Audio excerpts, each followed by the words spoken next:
anytime Mr. Balogun calls the name Ifeanyi, this is what I used to hear. Ifeanyi, Ifeanyi, Ifeanyi. I mean, Ifeanyi wears her own shit. Ifeanyi, Ifeanyi, Ifeanyi. so I know this is probably old, but in the spirit of reviewing more Nigerian films, let us talk about Ada Omodadi. Ada Omodadi tells the story of Perosola, who is set to marry Victor.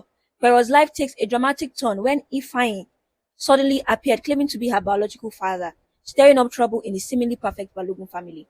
Now, I don't know if I was living under a rock or maybe the movie did not make enough buzz, but apparently I only heard about the film recently when it came on Netflix.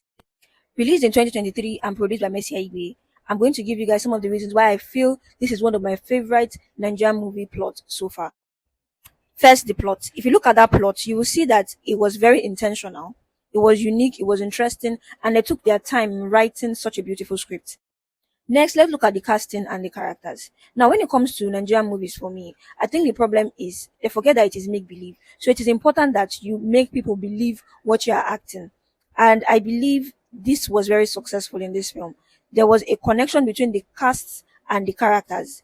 My favorite cast, of course, is definitely Shola Shobawale. I love her so much. She was incredible. The way she emoted, the way she delivered her lines, it was effortless, to be honest. So I think all the cast, at least majority of them, did a good job in delivering their lines and making it as believable as possible. So kudos to them for that. Mommy, you never told me the truth. Let me. I found out.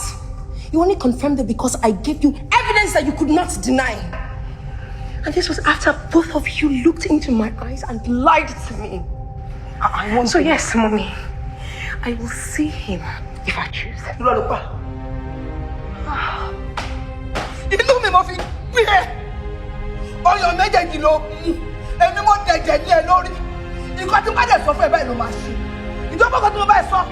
You dare not see fine again. Mommy, yes. You cannot stop me from seeing him. Why are you both making it about you? Why? Next is the shadows. Now, when I'm talking about the shadows, I'm referring to everybody behind the scenes, from the makeup artist to the hairstylist to the costume designers.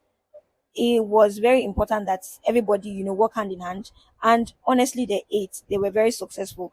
It was just, they were excellent. That's the word to describe them. Excellent.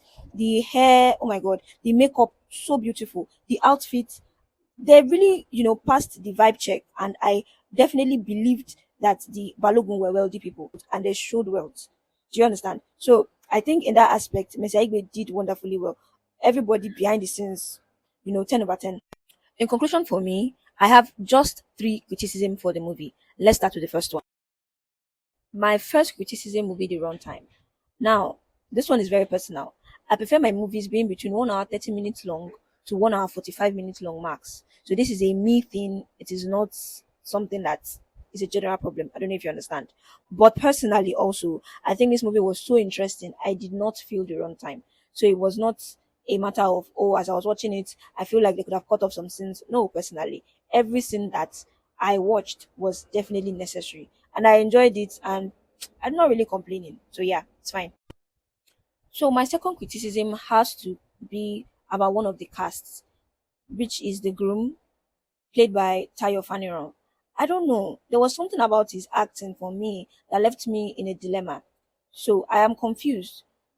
If I just felt like he was too passive in some scenes that required him to be more assertive, more expressive, a bit too relaxed. But it's possible that is what he was told to play, show the bad boy, calm persona vibe, which he sold very well. But like I said, there were some scenes I expected him to be more expressive, more, shake body more, something like that. But yeah, he tried. He did well too. So my third and final criticism about this movie is the mispronunciation of a name. Hey, anytime Mr. Balogun calls the name Ifeanyi, this is what I used to hear. Ifeanyi, Ifeanyi, Ifeanyi. I mean, Ifeanyi wears her own shit. Tell me. Answer me. I don't think that name is hard to pronounce. And that being my brother's name, it just made it very funny, to be honest. I don't think it's hard to pronounce. Every other person pronounced it well, but apparently he had a problem pronouncing the name. So please, maybe we can try another Igbo name if the first one is too hard to pronounce. I mean, I feel like Emeka and Ifeanyi has been overrun. There are so many Igbo names that you can try. And honestly, Ifan is not Atumola. So yes, it's a beautiful film, and I'll rate it a 7.5 over 10. Have you seen Ada Omodadi?